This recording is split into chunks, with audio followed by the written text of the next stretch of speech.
Bonjour à tous, on est de retour ici au TGS Toulouse 2025 sur le plateau Anjou Pop Corner et je reçois, alors pour la première fois, Valérie Rinoct. Et pour la 8e fois, non, j'ai pas compté en vrai. Ça fait 3 fois. 3e fois, Ecofem Scarlett. Oui.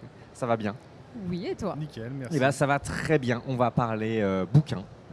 Parce qu'à chaque fois qu'on reçoit des personnes de chez Sud-Arène et Imaginary Edge, c'est pour parler bouquins et ça nous fait plaisir. On commence par quoi? Est-ce qu'on peut refaire un petit état de la maison d'édition avant de parler du bouquin? Où est-ce qu'on en est? Les positionnements, le nombre d'auteurs, est-ce que tout se passe bien? Alors, nombre d'auteurs de tête, je pourrais pas te dire, parce que j'ai pas retenu. Que des très bons auteurs.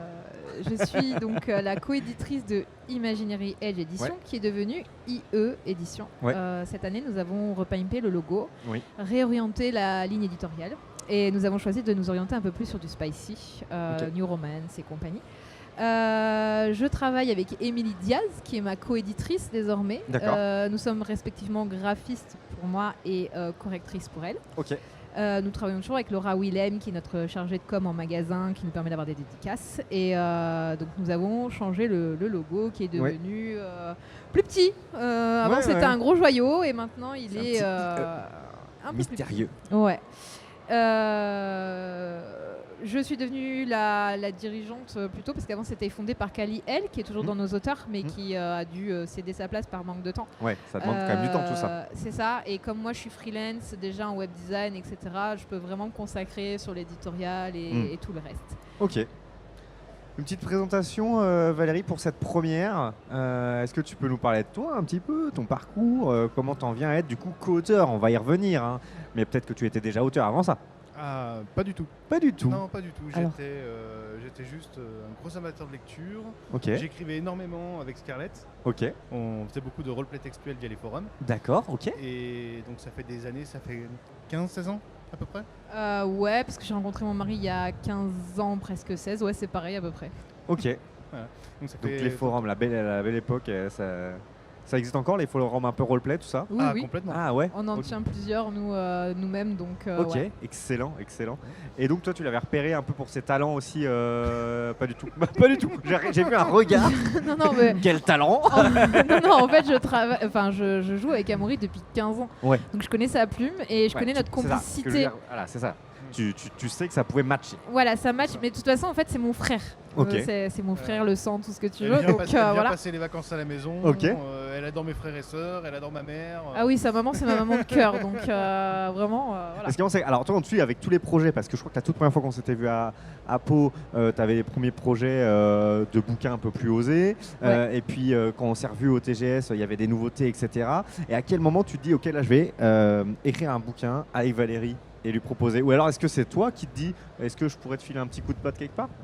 En fait, ça a été aussi un peu ça au début. C'est qu'en fait, ça marchait bien pour elle, elle s'éclatait bien, moi ça m'a aussi donné envie. Et puis c'est parti un peu d'un chiche. Viens, on essaie de faire quelque chose à deux. Ok, d'accord, c'est pourquoi pas. Et c'est exactement ça, c'est pourquoi pas. Moi j'avais toujours envie d'écrire, l'idée d'être publié c'est incroyable, c'est un truc complètement fou. Et là l'occasion faisait de la roue. Donc alors à quel moment on commence le projet Mirror? C'est Mirror. Mirror a dû commencer, si je dis pas de bêtises, en 2023. 2023, ok. Mais vous êtes efficace. Encore, je trouve qu'il a traîné. Il a traîné parce qu'au final, Mirror au début, c'était pas prévu d'être édité, c'était juste pour le fun. Et on avait fait notre squelette, notre travail et tout ça. Et ça traînait. Et à un moment donné, ça m'a pris la pigne, comme on peut dire. Et j'ai dit, allez, c'est bon, on fait une date de sortie et on le finit. Ok. Et il a dit, bon, d'accord. Et du coup, alors comment ça marche le process? On va venir un petit peu après sur le synopsis, etc. Hein. Mais comment ça marche le process de bosser à deux? Est-ce que on se fixe des réunions et on travaille vraiment en collab, on écrit ensemble? Ou est-ce que c'est chacun un peu de son côté? Après, on partage? J'en ai aucune idée.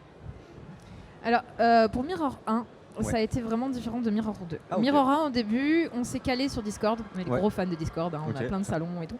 Et on a établi tout le squelette du roman avec le synopsis de départ. On avait travaillé chacun de son côté les idées qu'on voulait. Donc on a tout réuni, on a travaillé le synopsis et en fait, après on l'a joué sur Discord avec les répliques des personnages, les uns des autres, etc. Donc vous avez réutilisé vos compétences. Donc on a après, voilà. Et après on a refait les chapitres, chacun s'occupait du point de vue du personnage. Et en fait, on s'est rendu compte que c'était plus compliqué de faire comme ça. Et donc dans le 2, ce qu'on a fait, c'est qu'on a fait pareil, le brainstorming, tout ça.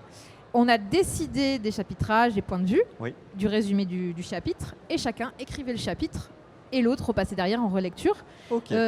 Corriger éventuellement les dialogues qu'il estimait pas assez justes pour son personnage. Et voilà. Ou même retravailler certaines scènes où parfois on se dit ouais là c'est un peu moyen, j'aurais vu ça un peu mieux, un peu différemment, etc.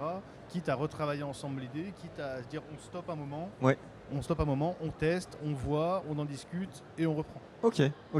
Donc, alors, si là, ce que je lis entre les lignes, parce que tu as parlé de point de vue, donc on va rentrer un peu plus dans le vif.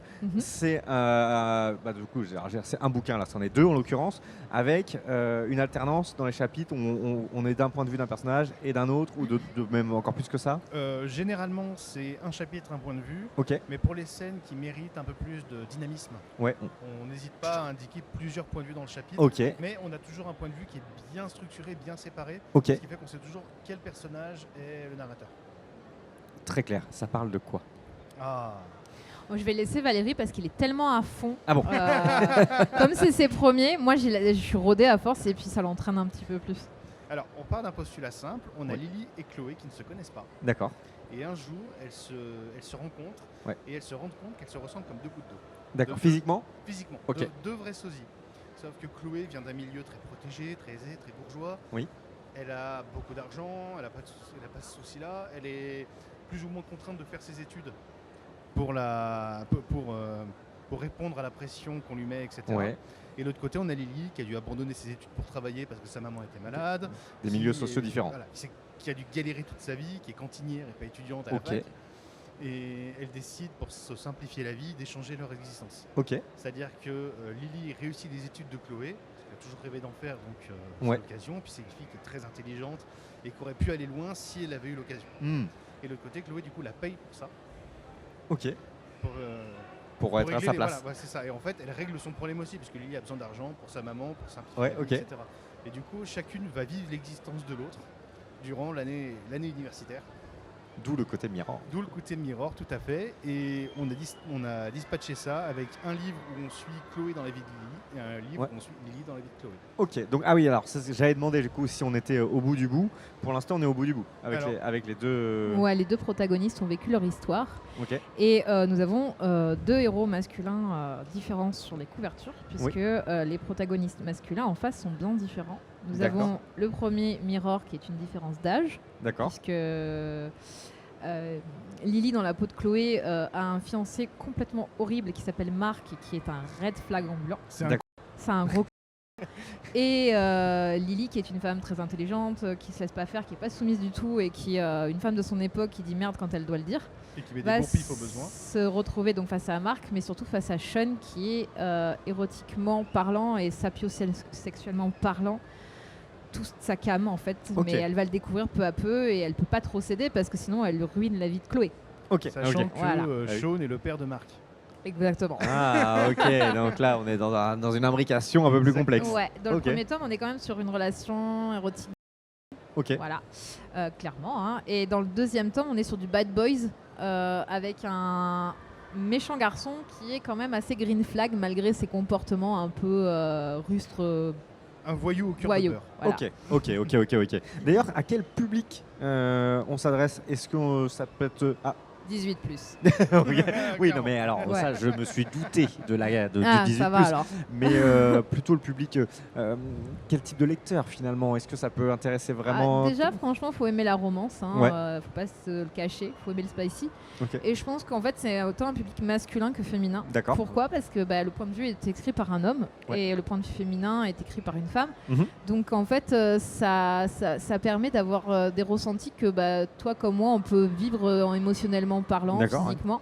On ne se limite pas à une femme, même si moi j'écris des personnages masculins avec leur point de vue, je pense qu'il y a un plus grand impact sur le sensoriel quand c'est du masculin écrit par le grand masculin pour un public masculin. Ça c'était aussi un enjeu, un avantage de bosser ensemble pour cet aspect-là et faire passer d'autres types d'émotions peut-être. Tout à fait, et puis c'est aussi une volonté de notre part de casser un peu les codes de la romance. Parce que la romance est majoritairement écrite par une plume féminine, généralement avec un protagoniste féminin. Et du coup, là, en choisissant une plume masculine pour accompagner la plume féminine et un point de vue masculin, on sort complètement du cadre habituel, ce qui permet d'aborder la romance sous un œil complètement différent. C'était déjà toi donc lecteur hein, de ce type de création? Pas du tout. Pas du tout. Je sais pas. Ah non. Alors, Il lit tous mes bouquins par contre. C'est paradoxal en fait. Je ne suis pas amateur de romance moi de base, mais gros kiff c'est la fantasy. Ok. Mais avec Scarlett, quand on fait du roleplay sur forum, on joue énormément de romance. D'accord. Donc écrire de la romance, c'est fun, c'est kiffant, mais je n'ai pas de plaisir particulier à lire la romance en tant que telle. Ok. Et du coup, tu parles de fantasy. Est-ce que maintenant que ce projet-là il est abouti, toi c'était ta première expérience d'auteur, est-ce qu'il y a des envies? Ah bah j'ai commencé alors je suis resté dans la veine de la romance. Ok. Ce qui fait que je suis en train d'écrire une romance érotique de mon côté. Ok. En solo. Ok. Ce qui est assez rare. Vous avez d'autres auteurs masculins sur romance érotique côté romance érotique sur IE Édition, je crois que j'ai que Valérie. Non, c'est pas je crois, je suis certaine que j'ai que Valérie. J'ai Alexandre Elion, mais il a écrit du thriller psychologique, donc rien à voir. Ok. Ouais, on l'a reçu, il me semble. Après, avec ma maison d'édition Au Plaisir, j'ai des auteurs masculins, beaucoup. J'ai beaucoup des fantasmes classiques, on va dire, pas vraiment new romance, donc voilà, ça change un petit peu. Mais chez IE Édition, j'aimerais développer des auteurs masculins un peu plus, mais c'est vrai que je reçois essentiellement du féminin. Donc voilà.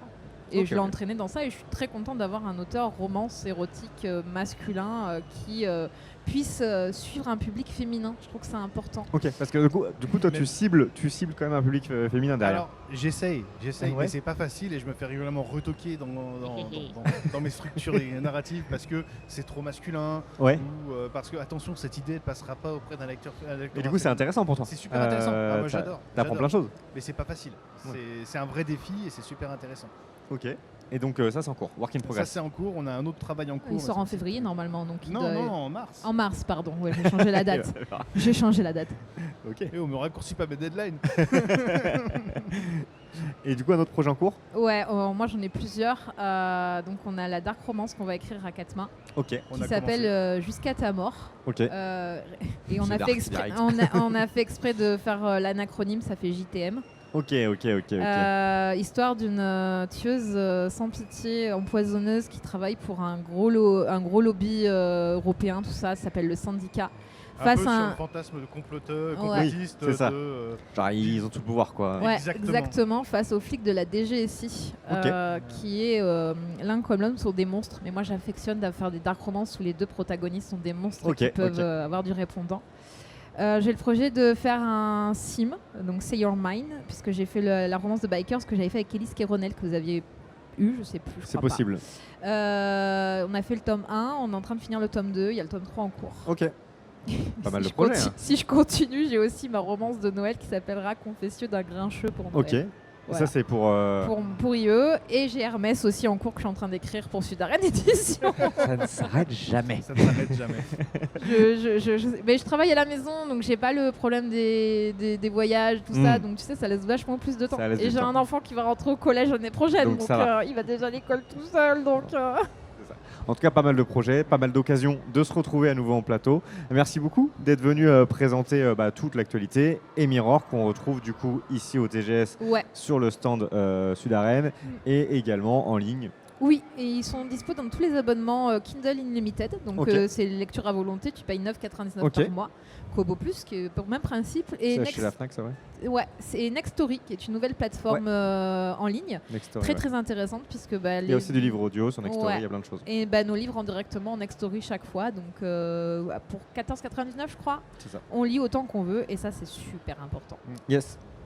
Un petit mot de fin? Merci de m'avoir reçu. Et c'est très bien comme mot de fin ça. Merci beaucoup, à bientôt. Merci.